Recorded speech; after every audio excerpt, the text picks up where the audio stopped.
মে কামি sir. Come, বসেন। Thank you sir.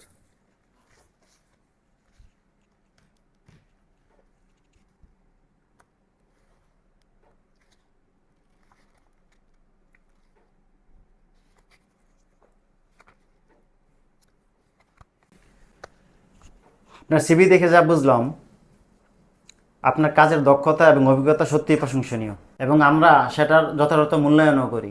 তবে অত্যন্ত দুঃখের সাথে জানাচ্ছি যে বর্তমানে আমাদের কোম্পানিতে এই পদের এই লোকের কোনো প্রয়োজন নেই।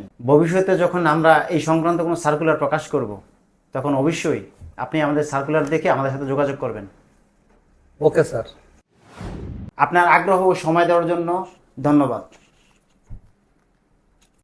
Thank you sir.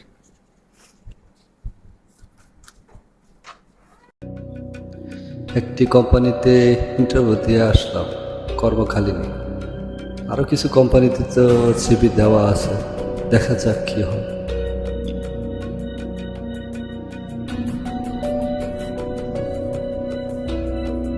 একটা চাকরির জন্য আসছিলাম ভাই এখানে তো কর্ম খালি নেই।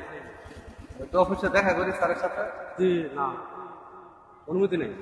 কর্ম খালি নাই না? এই কর্ম খালি নেই। জানছে ভাই, যান, সমস্যা ভাই, যাই নাই। ভিতরে? না ভাই, যান যান যান। ভাই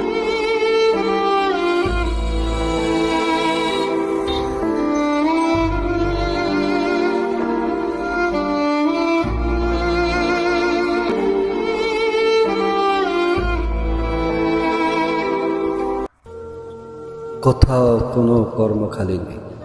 2-3টা কোম্পানিতে গেলাম ইন্টারভিউ দেওয়ার জন্য, সেখানে কর্ম খালি নেই। বিদেশ থেকে আসলাম 3-4টি বছর হয়ে গেল, বেকার, কোনো চাকরি পাচ্ছি না। আর এদিকে আমার ফ্যামিলিকে সাপোর্ট দিতে হবে, কোনো একটা কিছু তো অবশ্যই আমাকে করতে হবে। সামনে। হ্যাঁ হ্যাঁ, ওঠেন ওঠেন ভাই। ঠিক আছে, চলেন ভাই। আপনি বিদেশে থাকতেন ভাই? হ্যাঁ ভাই, বিদেশে থাকতাম। এই অটো চালাইতেছেন কিভাবে ভাই? তো আর কোনো চাকরি বাকরির সন্ধান করেন নাই আপনি? চাকরির তো ভাই, বিদেশ থেকে আসার পরে তো অনেক জায়গায় চাকরির জন্য গেলাম, তো দেশের যে পরিস্থিতি, কোনো জায়গায় ভাই চাকরি পাই না। তো এখন তো যে সংসারের যে অবস্থা, সংসার চালাইতে হইব, বউ পোলাপান আছে, কোনো কাজই তো ভাই ছোট না।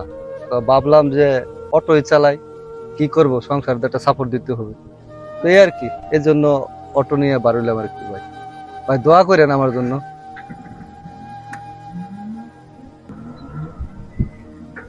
ভাই আমি এখানে নামবো।